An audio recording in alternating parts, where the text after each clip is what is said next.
Welcome to Restore Citizenship and welcome specifically to Hub Talks. This is a space where we talk about the affairs of state. When I say the affairs of state, not just the affairs of the state of the UK, but also the affairs of the state of our kingdom. There isn't anything that isn't included within that conversation. I'm particularly excited today only because this is part of the beginning of the month of September, which is traditionally it's our work month. And specifically, we're kicking off with the theme this month, co-laboring to expand the kingdom. And the team really wanted to make sure that we shared not just our own experience, but more importantly, the experience of the broader citizenry of the kingdom of God, specifically individuals working on the front line across different stratas of society or different ethnos in society and really pushing boundaries. And so you can see the lineup we have over the next few Sundays are actually amazing people, amazing citizens demonstrating the real patriotism in the face of extreme adversity. And we're really privileged today to be able to have speaking, who's a very busy person, especially more so now, but having David, who's going to be joining us today to talk about standing for Christ.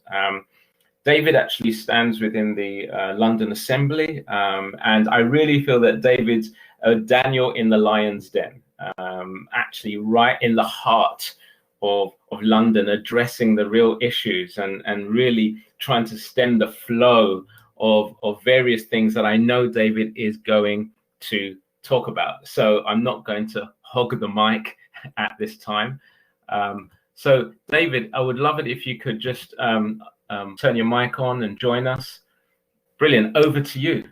Hello. Great. Thank you, Frederick. Fantastic. It's lovely to be here with you all and to speak about myself and the London Assembly and all kinds of other things that are related. But I'll just start off by telling you a little bit about myself to begin with. So I was born in Sussex, actually. I moved to London in the 1990s after I did my degree in St Andrews, so I got a degree in chemistry.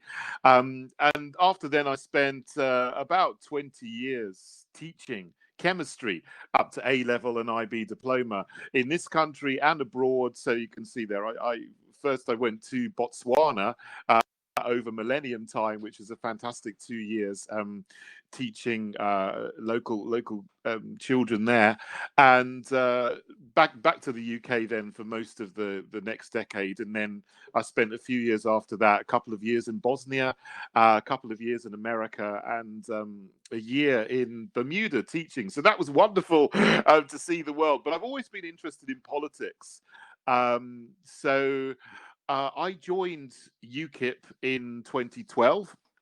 Just because I was concerned about the European Union and sort of how it was taking away democracy. And specifically, I was also concerned about this thing called TTIP, which some of you may have heard of, which seemed to be giving power even further away from not devolving democracy, but taking away from the people and giving it to these behemoths of global corporations, which is a completely undemocratic thing. So I saw, UKIP seemed to be the only party that was standing up against that, but also standing up against the tide of political correctness, which was already very obviously coming in back in 2012. It had been coming in for 20 years or so, but what's happened since then, in the 8 years since I joined and got involved in politics, it's become 10 times worse. So I got involved because I thought, I've got to do something about this and get active in politics. Look, I've been a Christian for a very long time, actually. So I became a Christian when I was 6 years old. So that's nothing new to me. But so I've always been, learning in my faith and growing in faith for a long time. But I've always been interested in current affairs as well. So now I come to a point where we're really sort of the two go together. So my first foray into being a candidate was in 2015. I stood in Camberwell and Peckham against Harriet Harman. So that was a very interesting constituency to stand in. Obviously, I didn't win because it was one of the safest Labour seats in the country. It had a massive majority. But yeah, I nearly got my deposit back. Unfortunately, I did lose by £500. It's an expensive business being in politics, actually. I got 4.7% of the vote, which was disappointing, but sort of reasonable, expected. Then I stood in the London Assembly elections in 2016 and got elected. So that was absolutely fantastic. And I was selected to be second on the list for the proportional part of the Assembly. And UKIP got 2 seats back in 2016, which was fantastic. I look back on my time in UKIP. I'm not in the party anymore. I left about 6 months ago, but I had some wonderful years, leading up to the referendum, which was what it was all about, and winning the referendum. You may agree or not with me on the sort of whole Brexit European Union issue, but for me, it was a really good time. But then, the last 3 years after that, it hasn't been the same. So the party's sadly, there's not much left of it. So I left. I stood down as an education spokesman in 2018, and then I formed the Brexit Alliance group on the London Assembly. So I don't sit on the London Assembly as UKIP anymore. I sit as the Brexit Alliance, which is not a party; it's just a group. But then I left the party totally at the beginning of this year because they weren't standing any candidates. So I needed to stand and try to defend my seat, and also hopefully to become the mayor. So I know that's a bit of a tall order, but I am going to be standing in the London mayoral and assembly elections in May 2021. That was going to be this year, but it was delayed by a year. Now, the last point there says I formed the Heritage Party in May 2020. Well, I wasn't going to announce that, but apparently someone's found out about this and stuck it on Wikipedia anyway. So I've been doing the groundwork for a new party, and I haven't made any formal announcement yet. But it's you can see it. It's on Company's House and so on. And my vision is to create a real socially conservative party, because there just isn't one. But as I often say, the Conservatives aren't conservative. The Liberal Democrats aren't liberal democratic. Labour have got nothing to do with the labouring man anymore, and the Greens aren't green. So that's my opinion. You may agree, you may not agree, but I really think that what my vision for the future is to try not just to stand in the elections in London and hopefully win there, but hopefully over the coming days we'll be able to get together a party which will have Christian values, but not be specifically a Christian party. It'll be a socially conservative party. So that's what I'm up to. That's where I've been in my background and so on. Now we're going to talk a bit more about the London Assembly, and before I go on to that, I think we're going to show a short video about the London Assembly, which you can see. Okay, thank you. That's the official video, which actually is released by the London Assembly to show people very, very briefly what the Assembly does. So, as you see there's 25 members. There's elections normally every 4 years, but this time it's every 5. But we've got a 5-year gap. There's 14 constituencies which are elected on first past the post, and there's 11 elected on a proportional list, so that actually helps the smaller parties get in, which is how I got in with UKIP back in 2016. So what it does basically is it scrutinizes the mayor. London has got devolution, but it's not quite the same type of devolution as you have in Scotland and Wales and Northern Ireland, where they have effectively a parliament. In Scotland, it's a parliament. In Wales, it was called an assembly. They've actually renamed themselves the Welsh Parliament now. And the Northern Ireland Assembly is really like a parliament for Northern Ireland. The London Assembly isn't really like that. The mayor has pretty much total control over the areas which is being devolved control over, which are mainly police and crime and transport, and also fire and emergency planning. So essentially, the Mayor of London is in charge of the Metropolitan Police, is in charge of Transport for London, and is in charge of the London Fire Brigade. What the Assembly can do is ask the Mayor questions. We can raise issues, we can challenge the mayor on what he's doing, but at the end of the day, most of the time, the mayor can, if he wants, just turn around and say, well, thank you very much, but I'm going to do what I want anyway. So it's really kind of a one-man show. He's like London is like the mayor's little fiefdom in terms of those three areas of police, transport, and fire and emergency.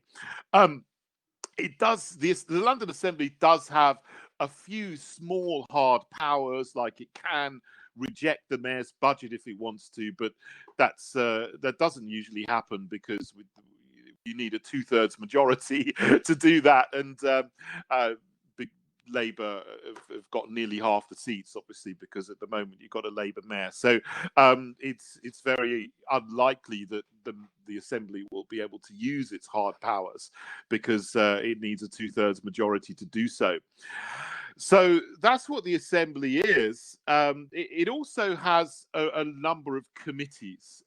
So I'm actually on the Transport Committee, the Housing Committee, the Environment Committee, and the Education Panel. They meet usually once a month. They don't get reported on so much. What the big pièce de résistance is every month is Mayor's Question Time, which takes place on a Thursday morning. And it's a very, very long session. It's actually feel a little bit sorry for the mayor. I don't feel sorry for him that much. But, he has to sit there for nearly 3 hours and take questions from the Assembly members. We all get one question each to ask the mayor on Mayor's Question Time Day. So it's a very, very long session. But that's the thing that is of most interest to the media and I suppose the people of London in general. There's also plenary sessions once a month, which are similar to the Mayor's Question Time, but usually in the plenary sessions, you don't have the mayor, Sadiq Khan, you would have one of his deputies or commissioners. So quite often Cressida Dick, the Metropolitan Police Commissioner, comes up before a plenary session and we question her for 2 hours, or the Transport Commissioner or the Deputy Mayor for Housing or something would have a 2-hour session where we'd ask them questions about their specific area. So when I walked in 2016 with Peter Whittle, the other member who's in the Brexit Alliance group with me, we just came in.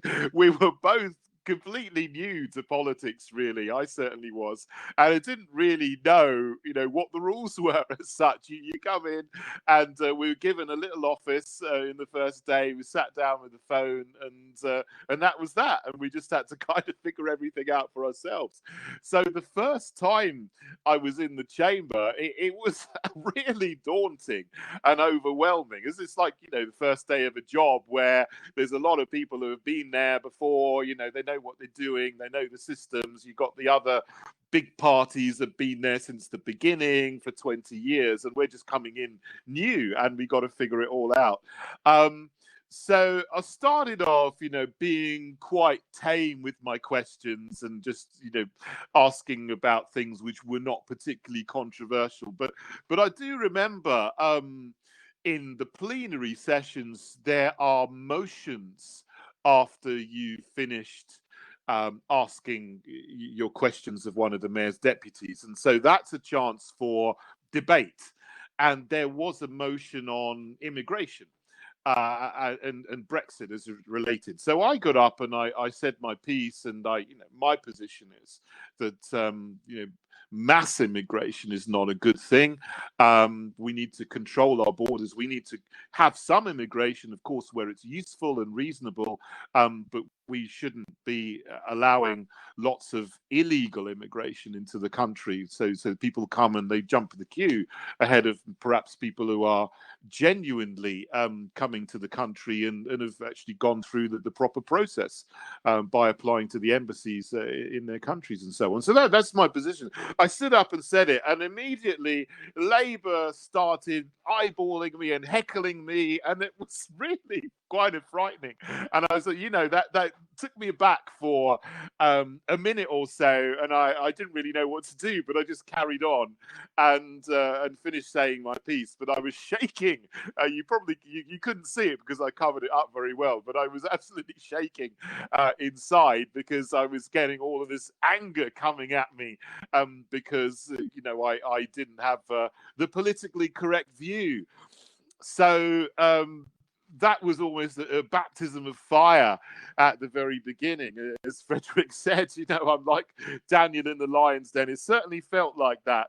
When I stood up in the first time in the plenary session, and it's gone on like that. But now I've been there for 4 years, over 4 years now. It gets easier.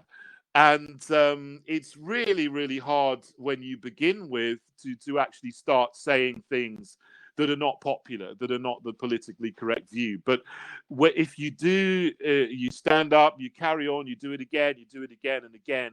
And it does get easier. And now, because I've been doing it so many years, I've just got to the point where it's like, well, I don't care what you think of me. I'm just going to stand up and say what I want to say anyway.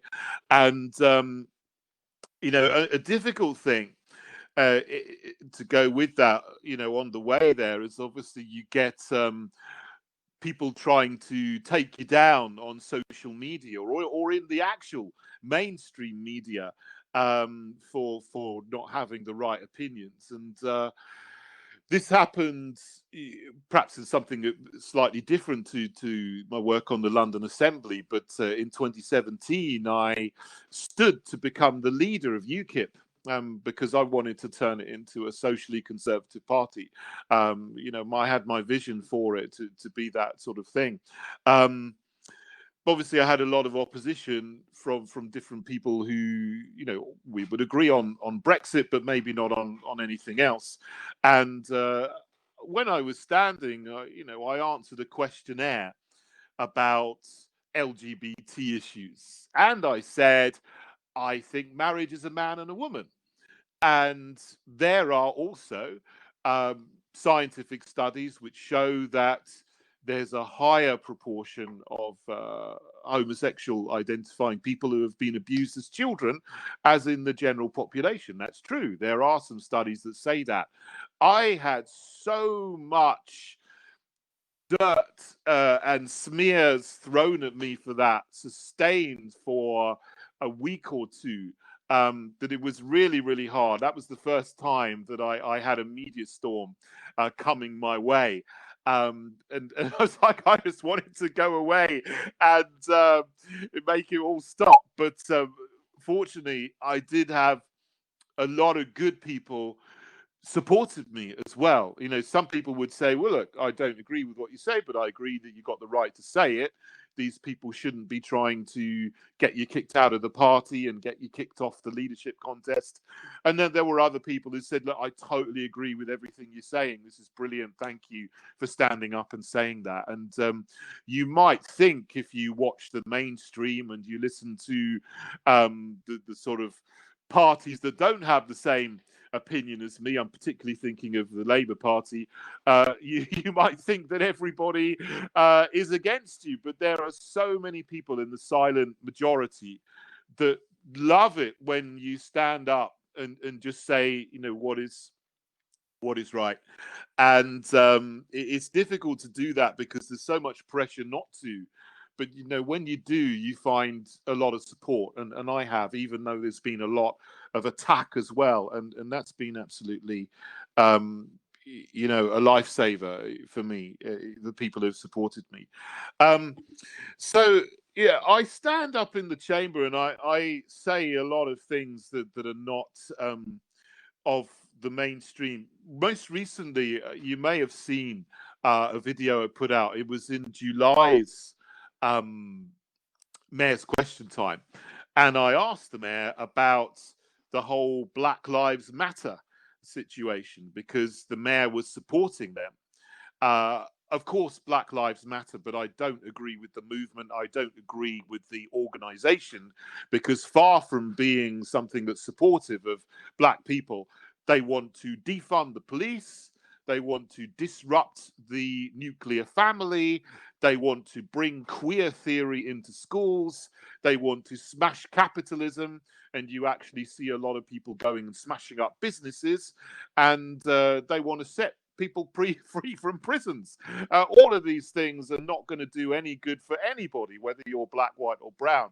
So I brought that up to the mayor, and he actually seemed to say, "We actually agree with me," but he seemed to not actually realize or pretend that he didn't realize that was actually what the aims of Black Lives Matter were. And it was quite incredible because over that week, there was a realization that actually this was a Marxist organization which was going to hurt and harm Black people and everybody, rather than do what the name says. It's a name that is brilliantly inverted and deceptive, almost devilishly so, the name, because it's doing the exact opposite of what it says it's doing. And so that was a great questioning session. And as usual, I got a lot of nasty looks from across the chamber. But it's interesting because some of the Conservatives were nodding their heads furiously in agreement, but they wouldn't say anything themselves about it. And so, this is what happens sometimes. They say, "I love your questions, but I can't say it myself." But, you've got to go and say what needs to be said. And I moved on from there to talk about grooming gangs, which is another issue. And I got cut off, actually, at the end by the chair. So it's a very good video to watch if you haven't seen it. It's on my YouTube channel. You can see how I got shut down and shut up for asking the wrong questions. So that was very interesting. Yeah, so there's a lot of things, I just have a platform from being in the London Assembly, which is wonderful. But the London Assembly itself doesn't have, as I said, doesn't have too much power. It doesn't get too much attention in the media. Occasionally in the London media it does, but not so much in the country. But I have a platform from it, and it's been wonderful to see my social media profile grow. I'm actually the second most followed Assembly member on Twitter now, which is quite incredible, considering I was like the 25th, the last most followed when I began. So as well as the things I've just mentioned, a couple of recent things are up here that I've challenged the mayor on, and other people as well. The whole Extinction Rebellion situation, which is happening now with people bringing London to a halt. It's not helping businesses, and it's disrupting everybody's lives. So the tweet you can see there, it was meant to be a little bit sort of tongue in cheek, but I've written some more hard hitting things about them. The big thing about Black Lives Matter, really, I've called them out as Marxists, which is what they are, and that's something which shouldn't be supported, and I think people have come on to realize that. Hi, David. Could you just quickly, just as a side, could you just give a little bit of a background on your tweet regarding the Prince Andrew and Meghan? Yeah, the Prince Andrew, Harry, and Meghan tweet. I mean, I tweet a lot about this. The Harry and Meghan have been taken, their titles as HRH titles have been removed. I mean, my view is that, Prince Andrew was linked to some very dodgy people and questionable people. He's come out of public life. Harry and Meghan are now politically active. And if you are, in the royal family, or senior royal member of the senior member of the royal family. They're not anymore because their HRH titles have been gone. I mean, my view is that they shouldn't have titles such as Duke or Duchess, which have been given to them as courtesy titles. I mean, for I think, you know, they're in the family, the royal family, which is representing our country, and I really think that the right thing to do would be to remove all of their titles. You know, I'm from Sussex, particularly.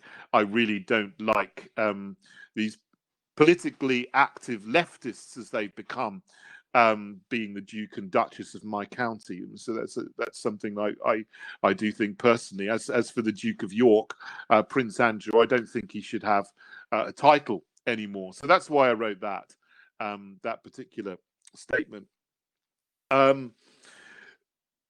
When it comes back to the London Assembly, maybe I can go on to sort of tackling the militant left here, because this is really an issue which, as I've sort of alluded to before, there's a couple of debates I've had in the plenary which have been really challenged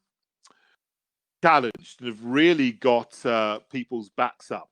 And the first one, this was actually a couple of years ago, and you may know that Ealing Council put in place a public space protection order to stop pro-life groups and vigils and people wanting to help mothers from being outside of an abortion clinic, a Mary Stopes abortion clinic in Ealing. And since then, other boroughs have done similar things in other bits of London, so that pro-life groups are not allowed to even go and pray.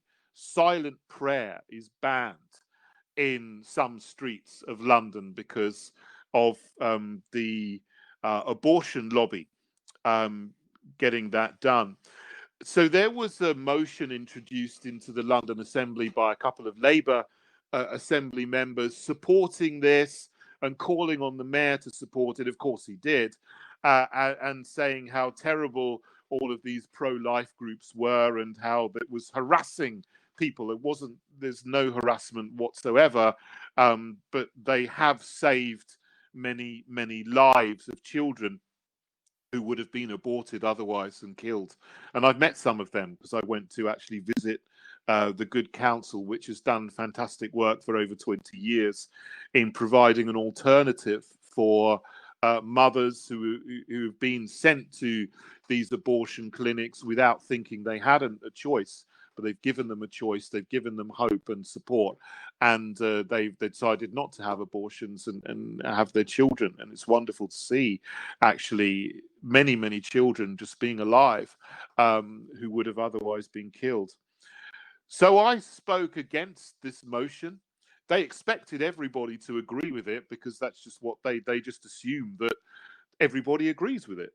You know, everybody agrees with abortion and pro-choice, as they call it. But I stood up and I didn't agree with it. And actually, this time, two of the Conservatives also stood up after me and spoke against the motion. I don't know if they would have done if I hadn't have spoken up. But that was seen by many people. And, you know, there was all kinds of shock and outrage on the left wing of the London Assembly, the radical left, or progressive left, whatever you call them, because I didn't agree with them on that. But more than anything, the most testy debate we've had was very recently, where there was a motion to support LGBT lessons in schools and calling on the mayor to make a statement supporting it. I was the only one who stood up and said this is wrong. Parents are the primary educators of their children, and there are Christians who have been smeared, Muslims who have been smeared, Jewish schools who have been failed and closed down because of this, and you got a lot of attack and opposition from all the other parties And I think we're going to show video of this now, and you can actually see on the video the different parties. Yeah, I give my speech, and then the different parties, they speak against me, and they all clap each other. You can really see the very, very clear cut difference. Here we go. Yeah, there you go. So they don't normally clap each other after the speeches, but they did then to make a point that I was on the outside. They wanted to isolate my opinions. And this is what happens with the woke cancel culture which is going on. Obviously, I can't be cancelled from the assembly because I'm elected, but you did hear this Labour woman there saying she hopes that I don't get back on after the next election. And the way that they present their arguments is to attack and smear rather than to give a reasoned rebuttal. You saw the Conservative member there talking about, it's all age appropriate. There's not going to be graphic material. But that's actually completely wrong, because if you've been watching, there are programs with horrendously graphic sexualized material going into schools already. We've seen the All About Me program that's been withdrawn from Warwickshire, thankfully, but that's already gone into some schools. And there's the sex dice game, which is people are very concerned about at the moment. The Christian Institute have just done a piece about it on their site. You can see it's going into schools.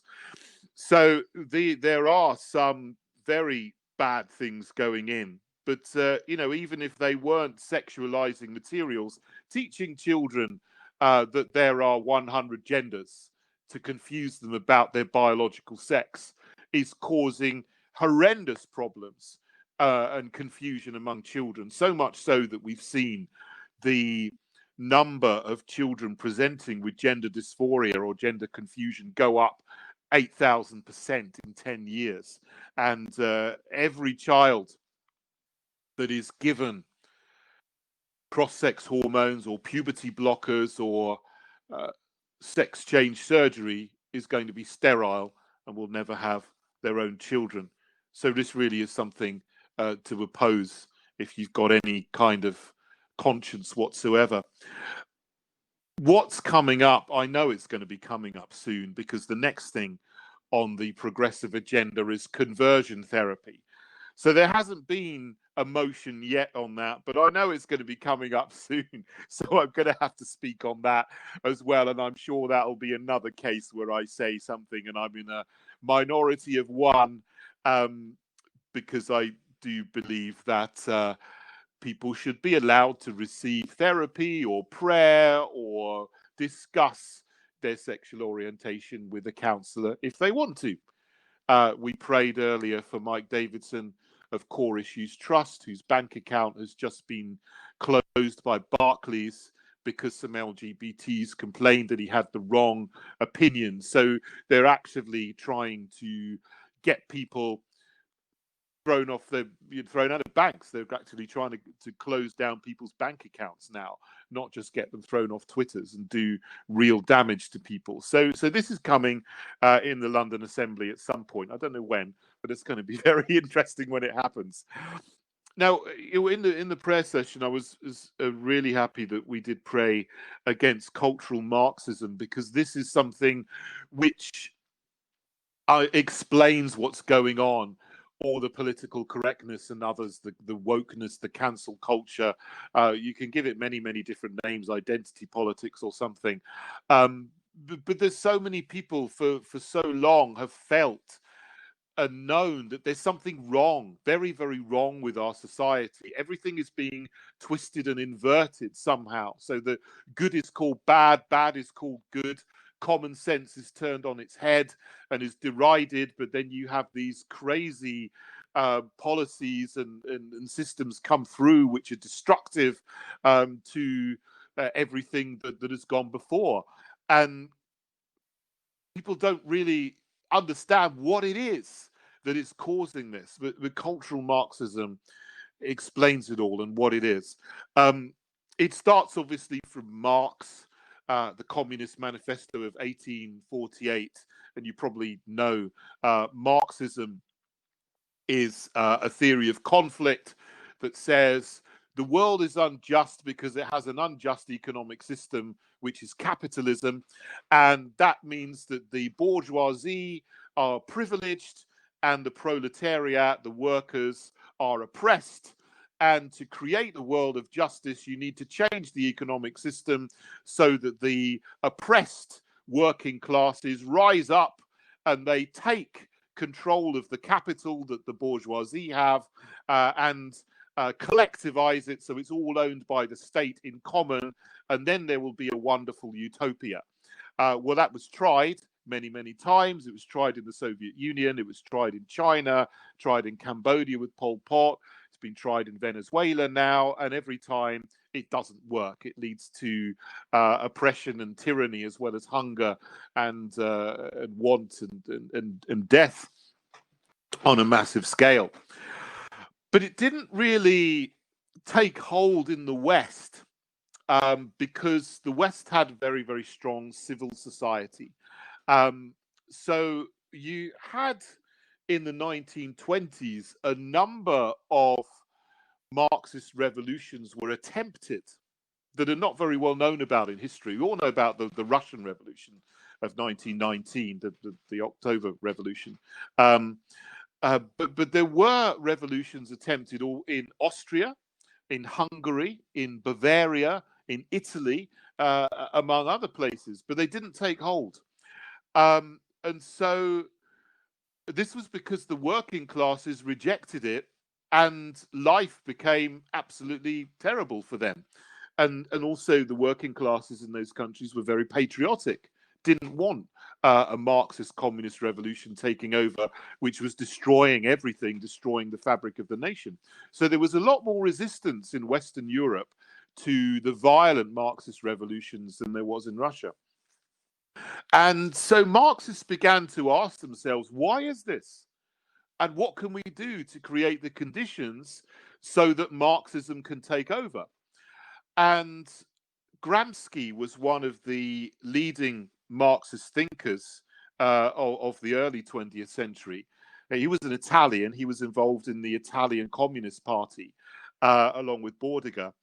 He was actually put in prison by Mussolini for 11 years from 1926 to 1937 when he died. But when he was in prison, he wrote the prison notebooks, which are very respected work by Marxists. I don't particularly agree with them myself. But what he postulated is that for revolution to take place, Marxists need to refocus from the economics to the culture and undermine the culture from within, corrupt it slowly and take over the institutions. So there should be a slow revolution needs to happen. Almost like, you being a frog in the boiling pot, a frog sort of in the cold. If you put a frog in the boiling pot, it realizes and jumps out. If you put a frog in a cold jug of water and heat it up slowly, the frog doesn't realize and it gets boiled to death. So this is kind of what Gramsci advocated, and also the Frankfurt School Marxists like Horkheimer and Marcuse and others over in Frankfurt, and they then went to America and then came back in the 60s. The Frankfurt School was led by Max Horkheimer for nearly 30 years, and he devised critical theory. And critical theory then translated effectively the original Marxist conflict theory that the working class was oppressed by the business class into different victim-oppressor narratives. So there on this slide, you've got the original economic Marxism. The proletariat suppressed by the bourgeoisie needs to rise up and take control.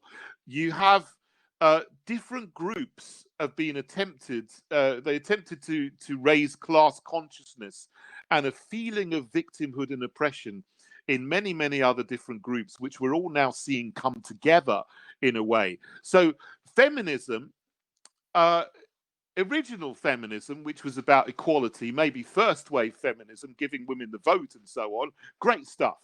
But second and third wave feminism, fourth wave feminism, is about getting women to think that they are victims and smashing the patriarchy. And it's very, very misandrous, men hating. And so women are very often deceived, perhaps, into thinking that men are oppressors. The patriarchy is oppressive. So that's one new victim oppressor narrative. You have this now bursting out into the open with Black Lives Matter. The black and ethnic minority are oppressed by white people. So it's smash white patriarchy, whiteness is evil, whatever. You have race studies, critical race theory, and so on going on. This spills over into saying migrants are oppressed by the indigenous population. And then, as I mentioned before, you have the narratives that the LGBTs are oppressed specifically by Christian values, traditional values. Muslims are oppressed by Christians, Jews, non-Muslims. So you get the whole Islamophobia narrative. Transgenders are oppressed by cis-normative society. It's perhaps a more comical one. You have the fat acceptance movement because society apparently is fat phobic because of seeing normal body types as healthy and fat body types as being unhealthy, and that's a systemic oppression against fat people. And even children are sometimes now seen as being victims of adults because society is oppressive to children because it gives adults rights that children don't have, and then says that children should have all the rights that adults should have, including sexual rights, which then opens the door for paedophilia. So this cultural Marxism is wicked to its core. And one of the main targets of it, if not the main target, is Christianity, the family, the nation state, private property, and all the good things that come from our society as it's been handed down to us from our forefathers and built up over many, many centuries, founded on the principles in the Bible. And it's something that helps us to understand what's going on and what we need to fight against. Here's a quote to finish off by Edmund Burke, very famous conservative from the 18th, 19th century. All that is necessary for the triumph of evil is that good men do nothing. So going back to the beginning, and this was a real challenge for me to get involved in politics because I wanted to, and maybe not in a way that some people would have thought was the way to do it, but I did. And when things come up that you have to make a stand on, you've just got to get out and do it, because if you don't speak up, cultural Marxism is going to come on and push through, because the left, the radical left, never sleeps. It pushes and pushes and pushes until you push back on it. And if you push back on relax, then it will push forward again and again with the cultural Marxist agenda, which is to completely dismantle and destroy anything left of Christian society and Christian civilization in the West and all over the world. So we need to stand up and say what's right. And the thing that encourages me actually is that although you've got all these different groups coming together with these different victim narratives on the radical left, and basically they're being used, a lot of people, are being used to actually undermine the society that sustains them. You're actually seeing, I think, a conservative coalition come together. And that's what excites me about now starting a new party for social conservatives. You've got Christians, you've got Jews, you've got even socially conservative Muslims. I would obviously don't agree with the teachings of Islam, but I think many Muslims are very open to joining in. And this actually perhaps is a wonderful opportunity for the gospel to go to communities that it hasn't been had an opening before, as we come together against the woke cultural Marxist agenda and stand together for the good of our nation. Because there are Muslims living here, as well as Jews and obviously Christians and conservatives who aren't of any religious background, who love our country and love our culture and what our forefathers have brought down to us. Sikhs, perhaps as well, particularly really, really good, proud people who love the United Kingdom, who live here. I think now it's ask me questions Ask now. David. That's a hint. I've gone on for too long. No. David has actually been on. You've been on time, so you've been absolutely brilliant. And you know what? One thing that I was really happy with was that, and I knew this from listening to you a fair bit in terms of on YouTube and listening to sort of the London Assembly. Is, you know, one of the challenges for most politicians is they can talk in political speech. Which and I'm glad that you don't. Okay, thank you. Well, I guess I'm just a normal person, hopefully. Well, you know, politicians have a way of answering a question but not giving you an answer. But you don't. You give a response, and I think that's something that is really refreshing and really necessary at this time, and I'm excited about that. So we have been taking questions. Palumi and I will sort of bounce some questions to you that we've been taking in our shared notes. Yeah. For those who are listening, if you have any more questions, just post them in the public chat. And then what we will do is we will make sure that we also get them answered. Because I know as we're going through some of the questions, some might have more questions. What I will say this before we begin this Q&A bit is, you know, visit David's website, davidkurten.net. I think it's really important. I think the heritage, the new party in terms of the Heritage Party, I think is something you definitely want to remain and get updates on for everybody. I think with the formation of that party, I think you're absolutely right. It's the right time to form a party which has what I call real conservative values, not just economic values. You know, I feel over the last, you know, with the current Conservative Party, it's all been about economy, and then they've played very loose with issues of values because they've wanted to just basically secure the vote and keep in power. And they were, you know, to a greater or lesser degree, they were forced with the whole issue of Brexit because of the pressure from the Brexit Party, from the pressure of UKIP, which, you know, it only reflects the reality of what's going on outside London. And the fact that most of the parties like Labour and Conservatives just became London-centric, you know, and forgot what was going on in the rest of the country. You know, so I think the shock to their system has helped. But I think you're absolutely right. I think a new party which brings, I won't say old values, more like traditional, reliable values, you know, that are consistent with building society is what we need. And also necessarily doesn't mean we're divided along, one, not divided along racial lines, two, not divided along religious lines, and three, more importantly, aren't divided along class lines. Needing that base of supporters who basically are consistent on values and won't allow those three things to get in the way: religion, ethnicity, and in some cases class.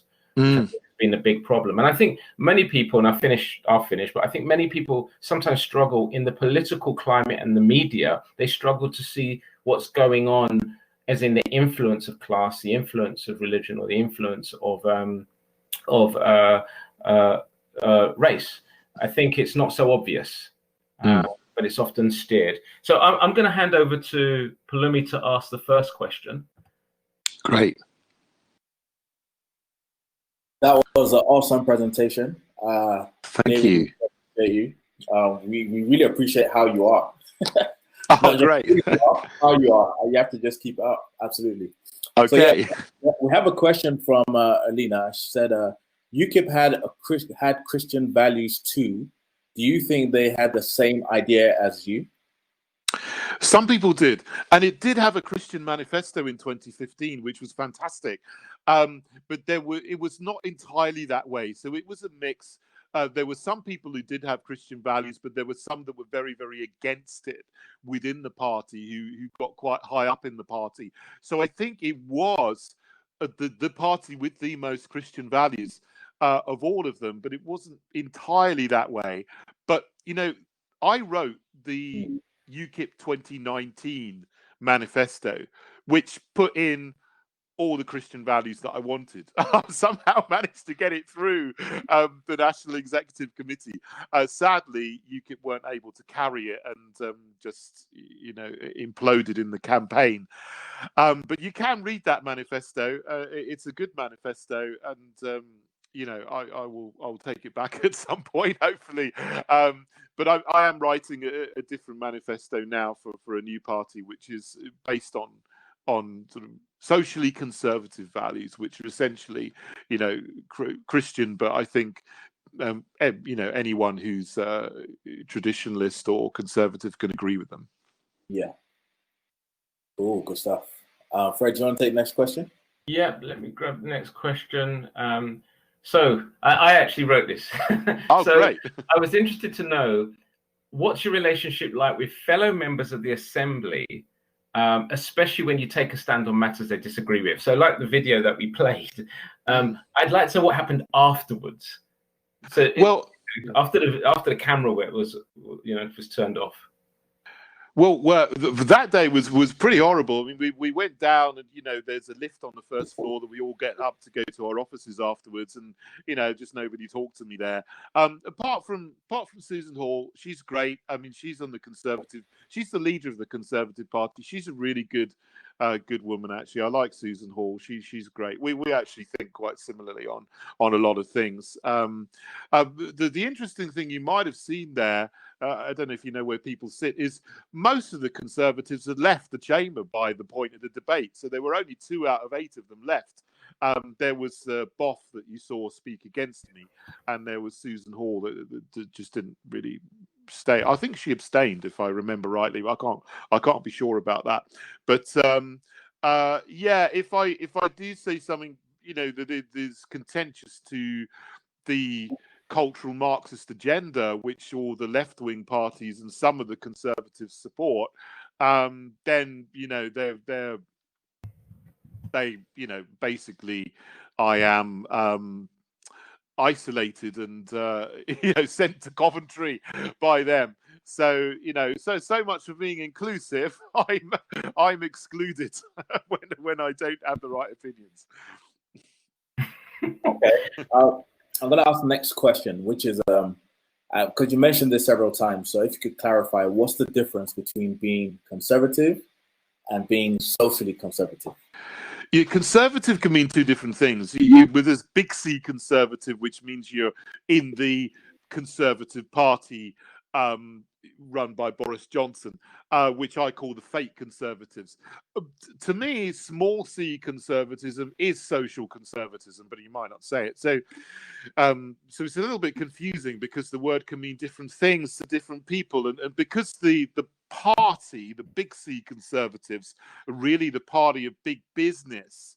Yeah. That's actually not conservatism. That's actually more neoliberalism. It's economic liberalism. So actually, the big C Conservative Party, they're socially liberal and they're economically liberal. So they actually should be called the Liberal Party, but they're not. What I would call conservatism is about financial responsibility. It's about traditional family values, national sovereignty, free speech, and also you're looking after our environment as well, looking after both our towns and cities and our countryside environment. So that's what conservatism is to me, which I would interchange with social conservatism. So the official Conservative Party now is actually very liberal in their outlook. Yes. And their policies. Yes. Even though they're called conservative. They should be taken to the trade descriptions tribunal. Could I come in on that? I think and David, please come in as well on this, because you might know obviously more on this. But it feels like since with the sort of advent of New Labour, conservatism was pushed to have to move more left Mm. in order to try and take ground, and it hasn't quite come back to center. That's what it feels like. What do you think? Yeah, Cameron called himself the heir to Blair. He's basically, continued to implement Blairism, actually with more enthusiasm than Tony Blair in some ways. And Theresa May's done the same, and you've got Boris Johnson pretty much doing a similar thing. I mean, I think Boris Johnson will do Brexit because that's the one thing that he was voted for. But on everything else, he's really implementing, centre-left Blairism, leftism, progressivism, not conservatism, certainly not Christian values. So, on myself, I mean, I'm not a centrist as such.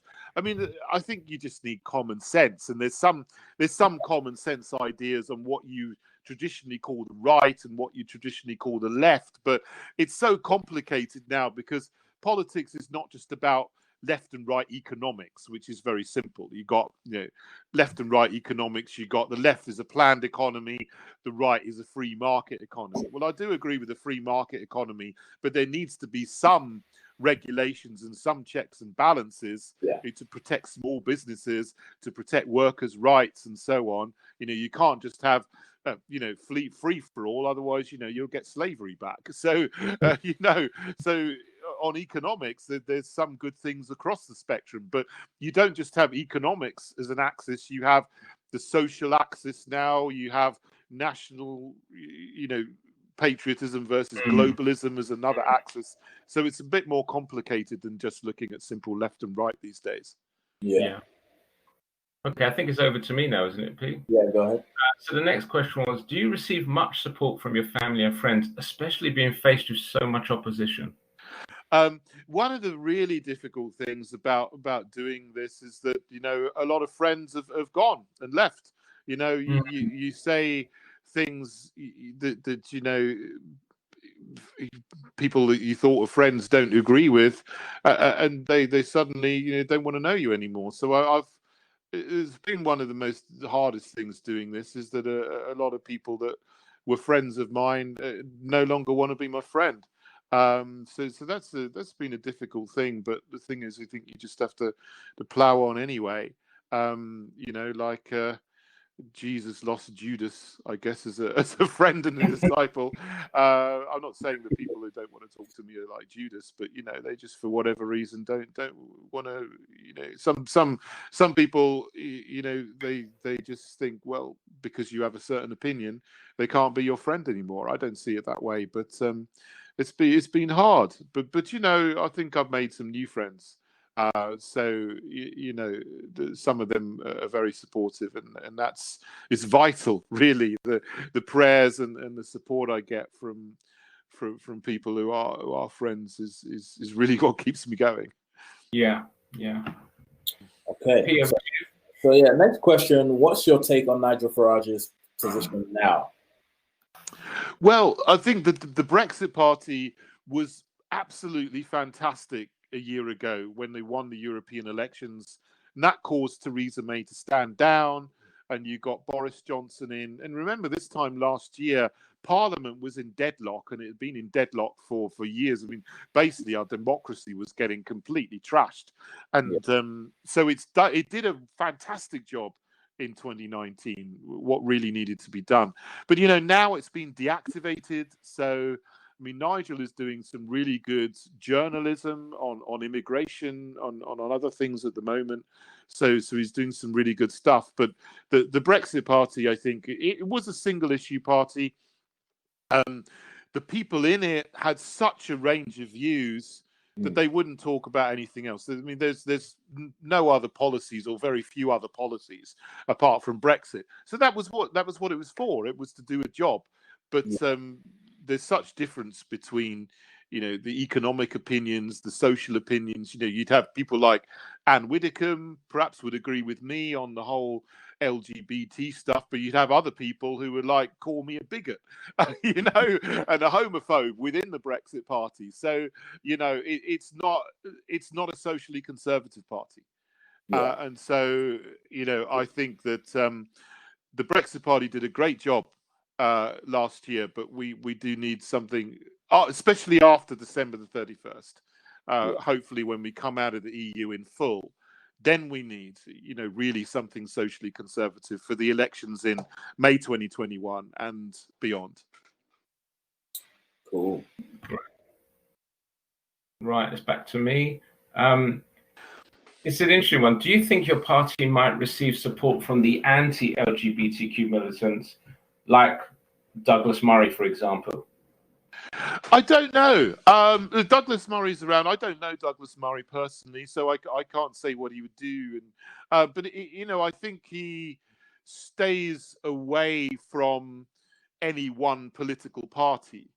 So we'll see. We'll see what happens. But I think there's people who would call themselves classic liberals as such.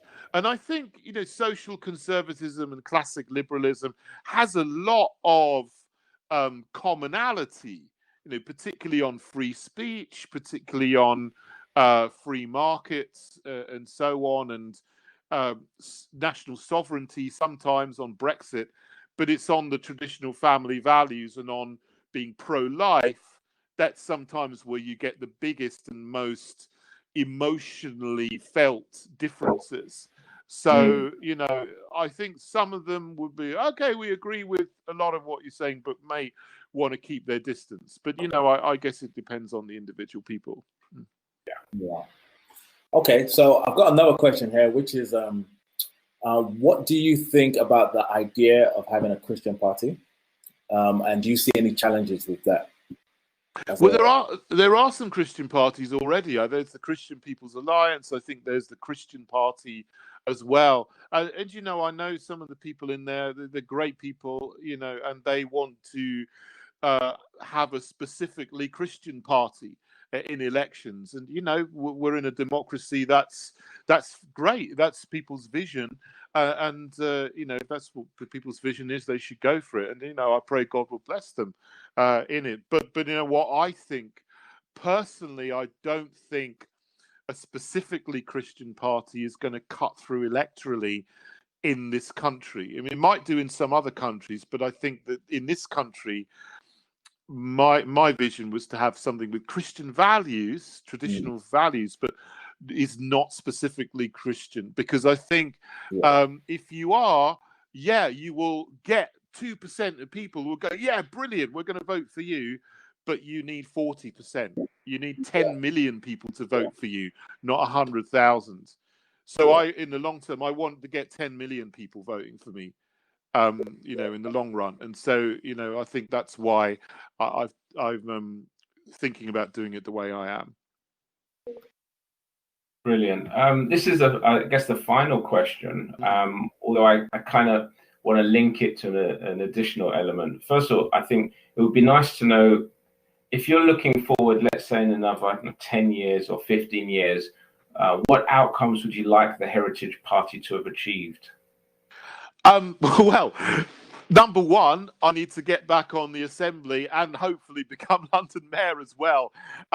Number two, we need to build grassroots. So I want to get people into local government, into local councils. Sometimes people don't realize how important local government is, because a lot of people write to their MPs or they write to me saying, can you help me with my potholes? Can you help me with my street lights? Can you help me with my housing?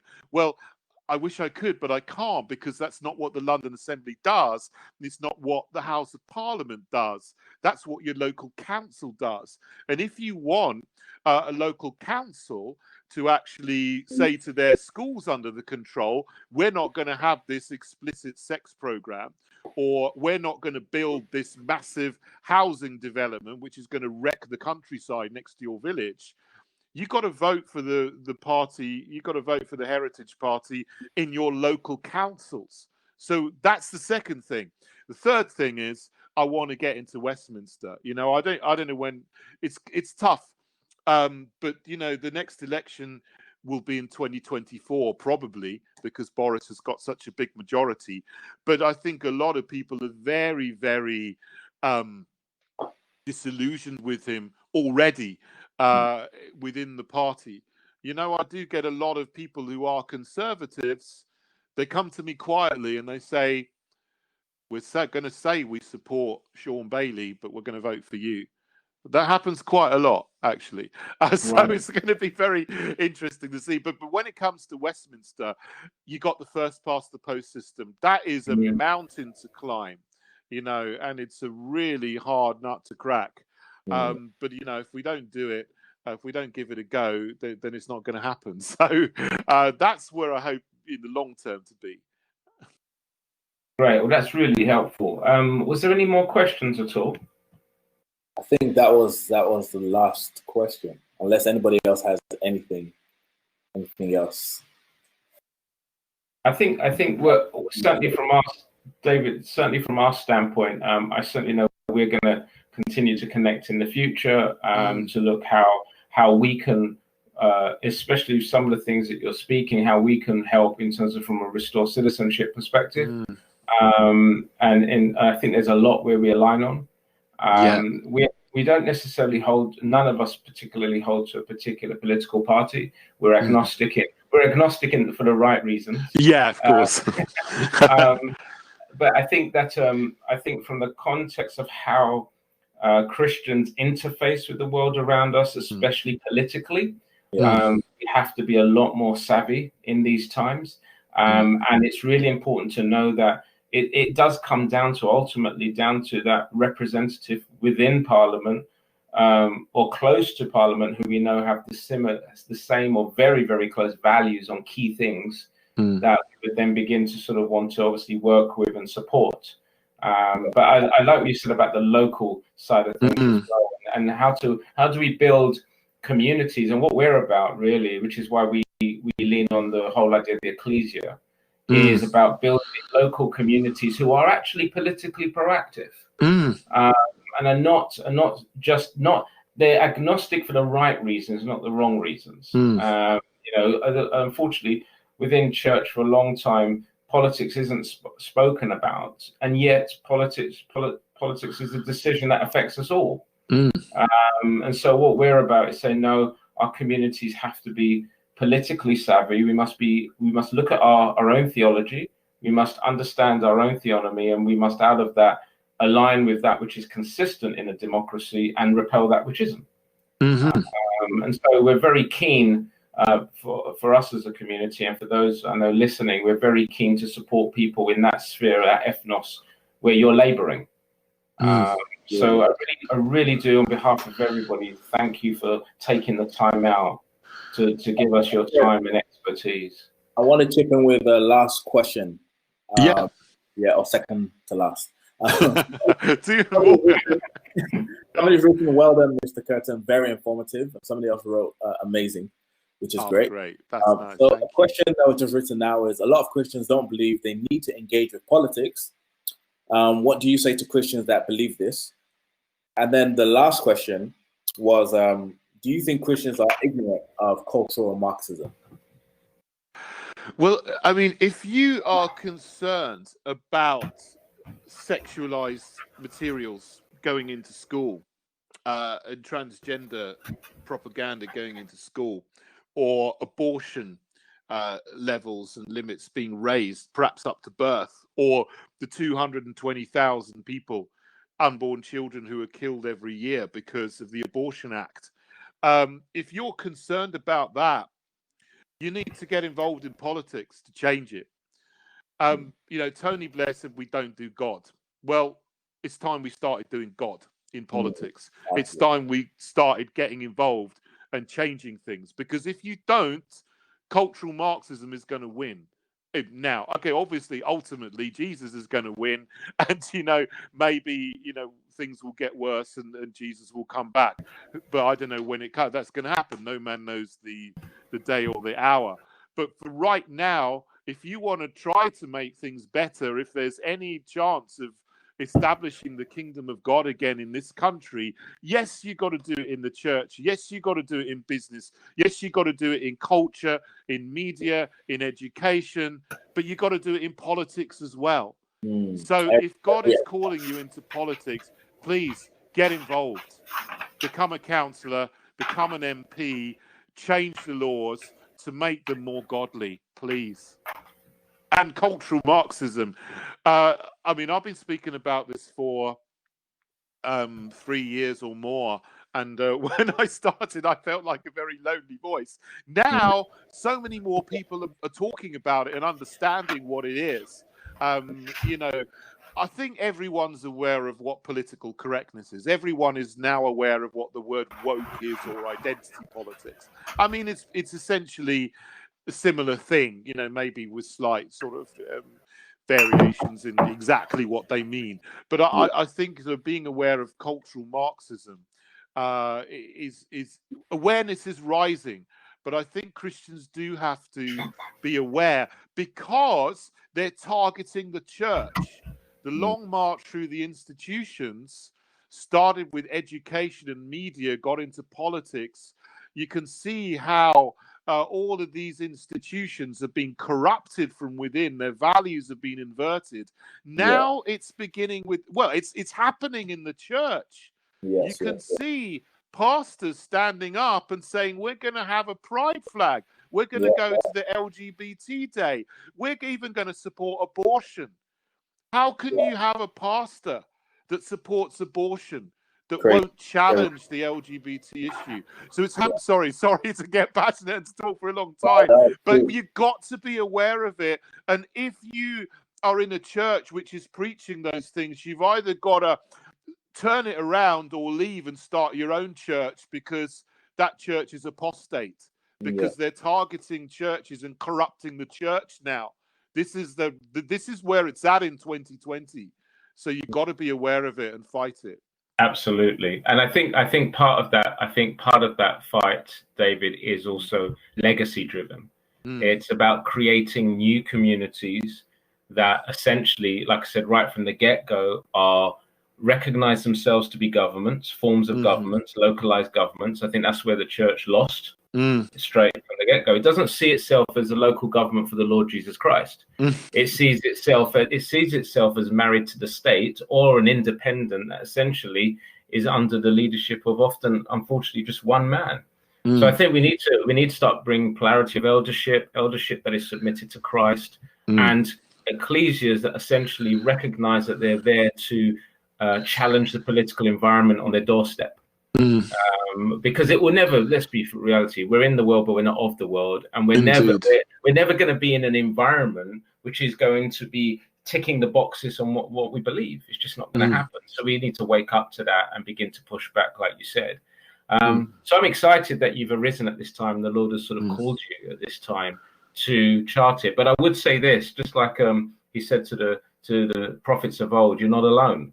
It's what you said earlier. There is a silent majority, and they will lend their voices to you as you speak. And certainly you've got some believers here. Wonderful. So we are, and that's why I reached out to you, because to be fair, when you, in the context of when you speak within the political correctness of the landscape, your verse automatically stands out. Because everyone else is saying one thing and somebody else is saying completely the other, and so you're definitely like a John the Baptist in the wilderness of that political landscape, because you're prepared to say the things that either people don't want to hear, or they know is true but they're afraid to say it. So I'm really thankful for that, and I know the guests on here today who have listened in are also. That's wonderful. So saying that, well, I'm actually going to pray a prayer right now, and I hope you guys will join me, because I'm going to pray for David. Thank you. Because I think it's really important, and at the same time, then we'll go into communion. Okay. Heavenly Father, we just take this opportunity to lift up your son and your servant David before you in prayer. Lord, we humbly come before you because we recognize the mountain in front of us. But what we do know is you are the God of the mountains and the valleys. We know that you can conquer anything. And you have said if we have faith as small as a mustard seed, I mean, imagine that. If we have that very simple ingredient, which is the seed of the word on the inside of us, we could overcome many things. I lift up your son and servant before you in prayer as he grapples the forces in the political system that seek to have people in a tumult of every wind and doctrine.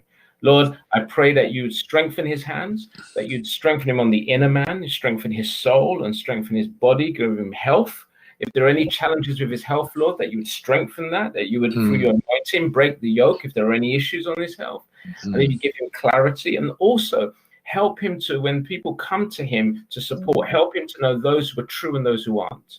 Help him to have discernment at this time, because many will gather, but they won't gather to your name, they'll gather to him, and that's what he needs to know the difference. Lord, help him also in this time to know those who are truly sincere, and to be able to bring them in and help to coach them into a position where they will also be a voice within this capacity. Grow his base, Lord. Grow his base. Grow his base, Lord, so that indeed it will be fortified and strengthened. Let it not just reach out, but let there be depth as well, Lord. We give you all the praise, and we thank you for the anointing that you've given him to break the yoke. In Jesus' name, amen. Amen.